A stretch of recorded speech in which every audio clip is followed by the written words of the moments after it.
Mr. President, it's nice to see you here at 11 p.m. on Monday night. It's one of the privileges we have of being in the majority that we get to preside over the United States Senate. So we get to listen to all of our colleagues talk here to this august body. But I've been in that chair for the last couple of hours, Mr. President, and I can't go to bed tonight without putting this record straight in this body. I don't think there's a member of this United States Senate that doesn't want America to have the best health care in the world. The problem is we have a campaign of disinformation that's underway right now, Mr. President, and it is outrageous, and I cannot let it stand. My mission tonight, very briefly, will be to put some facts on the table, on the record, because we have a lot of innuendo right now, a lot of disinformation. Oh my God, people are going to die. Well, let me remind everybody, we're sitting here with a healthcare system that's collapsing. There is no other way to describe it. But why are we here tonight at 11 p.m.? Before I get to healthcare, Mr. President, I want to remind the American public of why the Senate, the United States Senate, is open tonight. We also did this earlier in the spring because something historic is underway right now in the United States of America, and that is this. For the first time in our history, the minority party has not waived a rule that would bypass the time requirements put in the rules of the Senate when confirming a nominee by the President of the United States. And because of that, we to date have only confirmed something around 29% of this president's nominees, Mr. President. Now, the prior president, at this very point in time, had over 70%, almost 300 people. I think the number today is under 50, Mr. President, for this president. It wasn't until a month or so ago he could even have a full staff meeting. And oh, by the way, who's running America today? Holdovers from the last administration, because we haven't been able to confirm the new nominees. Over 200 people right now stand in line waiting to be confirmed by this body. It's outrageous. The American people ought to be upset. They ought to be more than upset. But let's define who's doing that. Not the majority party. The minority party is dragging their feet because it slows down everything else. And guess what doesn't get done this year, Mr. President? If we continue with this schedule, unless we're in here every night like we are tonight, we won't have time to get to taxes this year. We won't have time to get to what the American people are assuming we're going to get to. Consumer confidence is at a 13-year high because they're anticipating we're going to clean up some of this mess. Let me move on to health care real quick and try to just put a few facts in the record tonight before we close. There are 5 health care systems in America today. We forget this. We only talk about this Obamacare right now, but there are 5 health care systems in America. First, we have group policies. This is where almost the vast majority are in this. Anybody who works in a company or in a large organization has a group policy, Mr. President. Then there's the individual market. The individual market is what Obamacare addresses, but it's only 13% of the entire health care system. Only 13%. Then there's the VA. And then there's Medicare and Medicaid. 5 different systems of health care in the United States. What we're dealing with is individual market and Medicaid. Mostly the individual market, Mr. President. But let me try to describe the situation as we see it today. In 2008, before the ACA, there were 48 million people in America who did not have insurance. Now, that's a catastrophe by anybody's measure. The richest country in the history of the world, we had 48 million people who did not have insurance. You could be precluded from having insurance because of a pre-existing condition. You could lose your insurance. You couldn't transfer it across state lines. If you change companies, even in group policies, you could be denied coverage under the next employer's policy. So there were real problems, Mr. President. Both sides had responsibility for that existence. But today, after the ACA, 28 million people, as we stand here tonight, still do not have insurance in America. 28 million. Now, of the 20 million that got it, 16 got it only because of the expansion of Medicaid, not because of Obamacare's work in the individual market. 16 million got it because of the expansion in Medicaid. And all that was a bribery from the federal government to certain states who decided to take the money and run. They didn't do their citizens full justice. What we see then of the remaining 4 million of the 20 million that got insurance during Obamacare, remember, 16 got it because of the expansion of Medicaid. The remaining 4, 2 million, like my wife and myself. And that is, we had our insurance canceled. Mr. President, you remember the day when President Obama said, if you like your insurance, you can keep your insurance. If you like your doctor, you can keep your doctor. Well, either like most Democrats in the Senate and the House who voted on Obamacare without reading it, he obviously didn't know what was in the bill, because neither of those things were true. I was canceled. I now have to, in an individual policy, before I ran for the United States Senate, Mr. President, my individual policy as a retiree was canceled. And the only policy we could get under the exchange in Obamacare included things like vision, hearing, drug rehabilitation, Mr. President. I've never had a problem with that. My wife hasn't either. And, oh, by the way, maternity. Now, I met my wife in first grade. We're not having babies at this age. Now, what is that? My rate's almost double because we had to take things in policies that we did not need, okay? Of the remaining 2 million, 1 million are the most destitute, low-income people who really do need our help. But we've disrupted the entire healthcare system because we thought, the Democrats thought, the bigger government approach would work. Well, how's that worked out with places like the VA? You know, I hear talk now about single payer. I'll get to that in a second. But if you like the VA, you're going to love a single payer system because that's exactly what it is. Let me go on, Mr. President. I've heard a lot of talk in this chamber tonight about, oh my God, the Republicans are going to hurt people in America, hurt people in America. Well, let me talk about who's hurting people in America today. In 2014, now this is a travesty in itself, we cannot get the information from the IRS. We have just now gotten the information from the IRS, and in 2014, Mr. President, the IRS, under the rules of Obamacare, fined 8 million people $1.8 billion, Mr. President. I don't know about you, but I'm outraged. I know you are too. Now, the irony of that is that 85% of the people that were fined in 2014, $1.8 billion, 85% made less than $50,000, and half of them, Mr. President, made less than $25,000. So what our Democratic friends did was they crammed down the throat of Americans, this thing called Obamacare, and then put fines on people who couldn't afford insurance, and they're the poorest people in our country. Now, who's standing for those guys today? The Democrats? Don't you bet. They want a big government solution that gives them more power, and they could care less about the very poor people they claim to champion, Mr. President. I've had enough of it. This is outrageous. 22 million people are going to lose insurance. That's what they tell us. Well, let's clean this up right now. The CBO's own estimate says that once you remove the mandate, forget about what else is available. If you just remove the mandate, because things are so expensive, the policies are so expensive, 15 million are going to give it up. Well, that's happening today. And oh, by the way, you know that CBO is using a March 2016 baseline, Mr. President, to compare these numbers to? It's just outrageous. In business, you would never accept this. And yet today, they're determined to be the Holy Grail up here. I haven't seen a number come out of the CBO that I would depend on yet. In fact, in 2010, they overestimated the number of people who would sign up for Obamacare by 12 million people, Mr. President. They missed the estimate by more than 50%. This isn't a rounding error. They don't know what they're doing. And right now, today, we have the same problem. 15 million, they say, will give their insurance up voluntarily because it's too expensive. That has nothing to do with the new plan. That's because Obamacare is too expensive. They also say that 4 million people will give up Medicaid.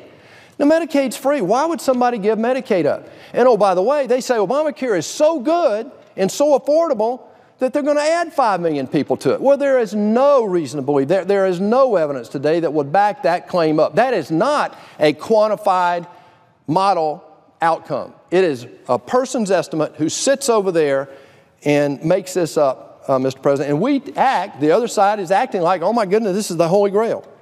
Now let's talk about this. The premiums under Obamacare prior to this year, over the last 2 years, are up over 105% in America. And they say, well, the reason premiums are going up is because of uncertainty coming out of the White House. Mr. President, this year's rates were determined last year before we even knew that this president was going to be a nominee. I mean, another disinformation.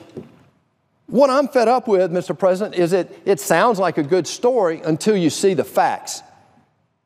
The premiums in my state alone going into next year are going up 42%. And here's the untold truth. In my state, 96 of 159 counties only have one carrier. That's a monopoly. They can do pretty much whatever they want. That's under Obamacare, not anything else we're talking about, Mr. President. That's the reality today. And oh, by the way, here's the real comeuppance. Today in my state, and you've got the same problem in your state, 300,000 people who make less than the poverty rate in my state cannot get insurance today under Obamacare. Forget about what we're talking about to fix this mess. Today, under Obamacare, they can't get insurance. 300,000 people in my state. And that's true in every state in our country. That's the untold ugliness of Obamacare. Obamacare is hurting people right now. I'm tired of hearing the other side talk about they care for people, they care for people, they care for people, and then they fine the poorest people in America $1.8 billion, Mr. President, and then deny 300,000 people in my state access to health care. Enough already. Well, what are we doing about it? 6 months ago, this president said there were 4 objectives that any health care system in America in the individual market had to do. Had to meet. The first was access. We already talked about how Obamacare is failing people who need access to it. The lowest income people in America are being denied insurance today under Obamacare. We fixed that. People who want insurance are going to get insurance. And oh, by the way, premiums was the second thing we had to do to try to get costs down because it's becoming too prohibitive. I've got sons in the middle of their career. They can't really afford the insurance that they're being offered today. I feel it firsthand in my own life. Premiums right now, though, if we put into place the suggestions that we have on the table right now, HHS department has just estimated last week with a very credible model that rates could come down as much as 78%, Mr. President, in the next 4 years. Has anybody heard the other side remind us of that data point? No. Well, why do those rates come down? Because the free market system gets to act again. Instead of being shackled and choices being removed, all of a sudden now we move into it. And oh, by the way, they talk about these made-up fantasy policies. Well, wait a minute. I had one of those made-up fantasy policies that you can't get today under Obamacare. It's called catastrophic coverage. For some people with a high deductible and catastrophic coverage, that works. Well, they're denied that today, Mr. President, because big government knows more about what you need in your personal life.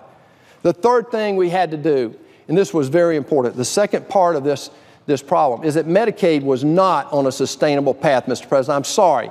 They've overpromised and they cannot deliver. There is no way over the next 30 years we can sustain Medicaid. Just like Medicare and Social Security are going bankrupt, we cannot afford to do what they are promising people that we're going to do. And they know that. They already know that. Just like the Great Society, Mr. President, I mean, these big government programs that they promise all the time are going to work have never worked. The Great Society, War on Poverty, was going to remove poverty from America, Mr. President. I remember that. I sit at a desk where that bill was signed by the then Democratic leader of the Senate, Richard Russell, before it went to the White House. I'm reminded every day of how big government has failed the American people. That war on poverty has spent trillions of dollars trying to reduce poverty in America, and yet today the poverty rate is fundamentally the same as it was in 1965 when that was signed into law. Big government does not work in situations like this. I lived under a single payer. My son lived under a single payer. What single payer does, and this is the alternative thereafter. I've heard it mentioned 3 times on the floor of the Senate tonight. We cannot go there. It bifurcates delivery. It would add $3.2 trillion. That's more than we spend on all of our mandatory expenses today, Mr. President. $3.2 trillion every single year. That's impossible. If you think that would work, imagine this. Go home and look at your tax bill. Whatever you paid the federal government last year, double it. That's what that would mean. That's what that would mean. Double it. It's not workable. The fourth thing we had to do was to make sure pre-existing conditions were protected. I worried about that through my entire career, Mr. President. When I changed jobs, if I had been sick or my family had been sick, I might have been denied insurance. We cannot allow that, and this bill doesn't allow that. We've protected pre-existing conditions. We've put Medicaid on a sustainable path for the long term. We also bring premiums down. That was a major priority here. And we give everybody in America access to health care, period. End of the conversation. But that's not good enough. The other side's not going to be happy until this federal government steps in and takes over 18% of our economy, called health care. They tried to do it in 92 to 94 under Hillary Care. They tried to do it here. I remember the Speaker of the House saying, if you want to know what's in this bill, you got to vote for the bill. We're not doing that today. But this cloud of innuendo the other side is perpetrating on the American people, Mr. President, is just not true. In 2010, not one Republican voted for Obamacare. Not one amendment got to the floor of this Senate. And yet they want to talk about, oh, this great open policy, they've wanted to work. They've had 7 years to fix this mess. 7 years. And people in my state have been hurt by it. It's unforgivable. And we can do something about it this week. Senator John McCain's very sick. He's a fighter. He'll take care of this. I hope he'll be back this week to help us. And if he can, I think he will. But we're going to vote on this week, Mr. President. We've got to do this for the American people. I want to remind everybody what's at stake here, though. If we don't pass this tomorrow, then we end up moving toward a single-payer system. And let me remind everybody of the other big government failures that we talk about. The VA, the Postal Service, Fannie Mae and Freddie Mac are bankrupt. We've talked about the Obamacare failures, and then the Great Society's war on poverty, I reminded everybody. Let me just close with this. I've heard tonight this is a reckless action, the new policy. I've heard New Testament examples about how to take care of your brethren, Mr. President. It's shocking to me that somebody on the other side would say that when they know these statistics of what they've done. 8 million poorest people in America have been fined $1.8 billion. Half of them make under $25,000 a year. Yeah, that's taking care of your brethren, all right. I'm embarrassed. We can fix that. I believe we've heard the reign of devastation. No one's helped by this bill. It's a reckless act. And, oh, here's the one I love. We want to work with you. We want to work with you to help fix this thing. Well, just a year ago, Mr. President, I didn't hear any speeches in here, and I don't think you did either from that chair, where anybody on your side even acknowledged there was anything wrong with Obamacare. And you're here today, oh, well, we want to work with you to help fix Obamacare. It's 7 years too late, in my opinion. It would have been nice to have been included in the conversation in 2009 and 10 when it was crammed down the throats of Republicans. Mr. President, I'll close with this. I believe this is a historic moment in America. Not just for health care. Health care is very important, but it's bigger than that. This is about the direction of our country. Are we going to try and trust big government again and again and again until we can't afford it? Well, we're already well down that rabbit hole, Mr. President. We cannot afford this chance again. We've already proven it doesn't work. So I hope this week that colleagues on our side will get together and we will vote this thing in. I welcome Democratic support as well. I know we're not going to get it, but this is a time to stand, and I hope we will have that vote.